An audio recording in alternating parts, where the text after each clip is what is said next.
What is going on, everybody, and welcome back to the Electrician's Broom. Today we're going to be going over a sub panel, anything as far as removing the cover, reinstalling the cover, what the actual wires are doing, what the breakers are doing, so on and so forth. Hopefully yours is in a better spot than mine because, as you can see, I'm quite tall, which is going to make it interesting, but that's fine. Tools that you're going to need today, just to remove the cover, you're going to need a square number 2. I would highly recommend this. It's a little bit easier to back the screws out, or a simple flathead will also work. And then to check voltage, you're obviously going to need your handy dandy meter. Let's get into it. Real quick before we get started, removing a sub panel cover while it is energized is dangerous. If you're not comfortable with this kind of work, I highly recommend that you hire a professional to do so. If you are going to do it yourself, the safest way to go about it is to turn power off when removing and reinstalling the sub panel cover. All right, so getting right into it, the first thing you obviously want to do is remove your screws for your panel cover. You have 1, 2, 3, 4. What I like to do is place my palm at the top of the panel just to apply a little bit of pressure. That way when you're backing out the screws, the panel cover doesn't just come flying off. So once you got your palm on the panel cover, you can begin to back your screws out.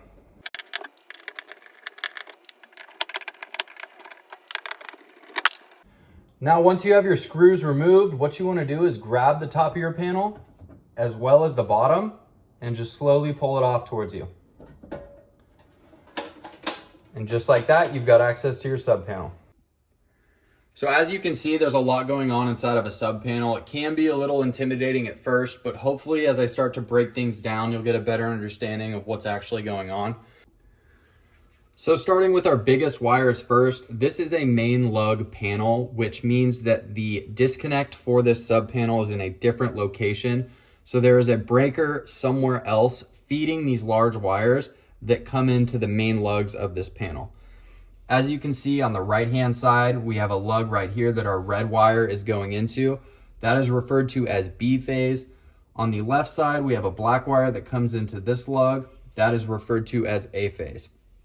We also have our white wire traveling up, tapping into our neutral lug, which feeds the neutral bars that travel down the left-hand side of the panel, as well as the right-hand side. And the neutral bars are connected with this piece that runs across the top of the panel. And the other wire that we have coming in with our feed is our ground wire, right there, that travels up and is tucked back there with all of our ground wires. I just wanted to give you a closer look at the actual neutral bars that travel down. That's it right there. And you can see it below those 2 breakers at the top, as well as the right-hand side.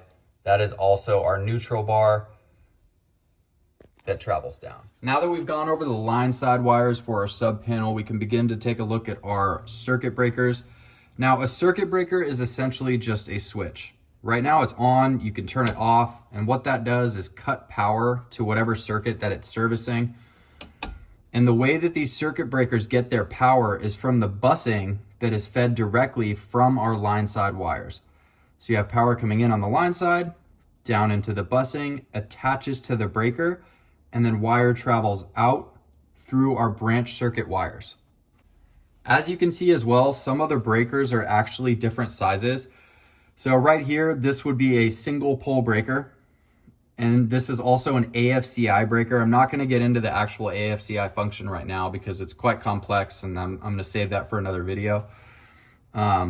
This one is obviously thicker than these because it's not just a single phase. It is operating a 2-pole as well as 2 other single poles.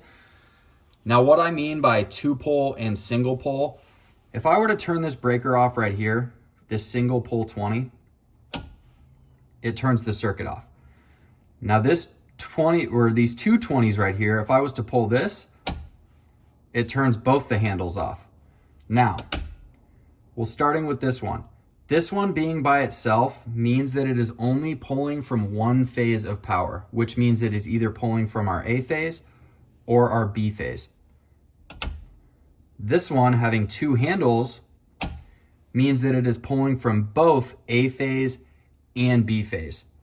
Pulling individually will only give you 120 volts, but with 2 handles pulling from both phases, you would get 240 volts. All right, so we've covered our line wires, we've covered our breakers. Now I want to go over the actual branch circuit conductors. So as you can see on the right side as well as the left, but we're going to focus on the right side, you have wires that come off the end of the breaker and travel up out of the, in this case, out of the top of the panel. Now what those wires are doing, since the breaker is closed or in the on position, is it is pulling power through the line side, through the busing, through the breaker, out to these wires and up into the home, servicing receptacles, switches, the oven, the disposal, anything in the house that uses power.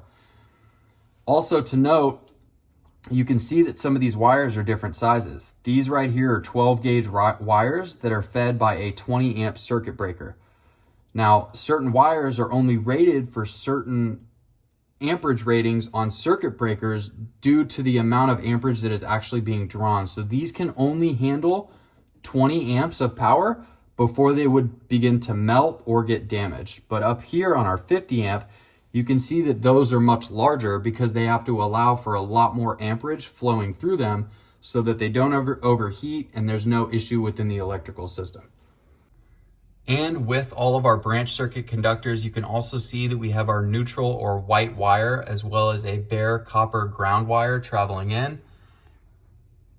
And following where those go, you can see that the neutral or white wires land on the neutral bar, and then the grounds continue and travel up to the ground bar in our sub panel. Now that we've gone over all the components inside of a sub panel, we can go ahead and take some voltage readings. So first we're going to check our A phase to our neutral, looking for 120.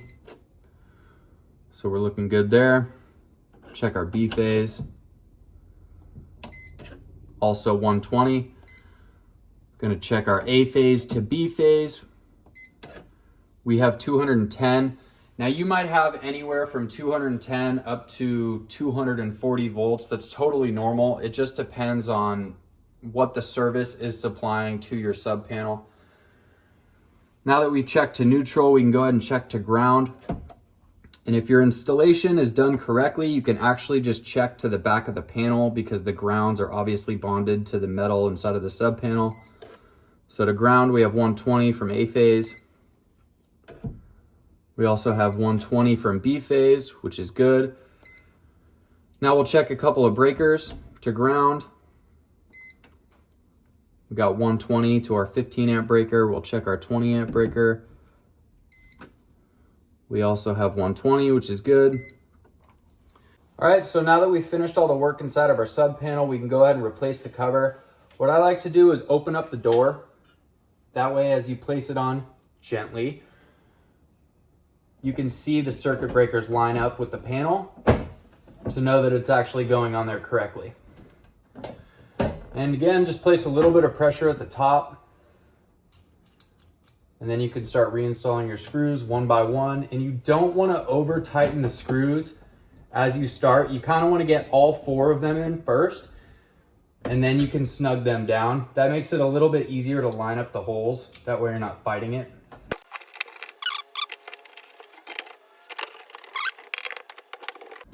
And boom, your cover's back installed. So that wraps up opening up a sub panel and understanding the components inside of a sub panel. Thank you for watching. I hope you learned something. If you enjoyed the video, please like and subscribe. I would greatly appreciate it. I'll see you in the next one.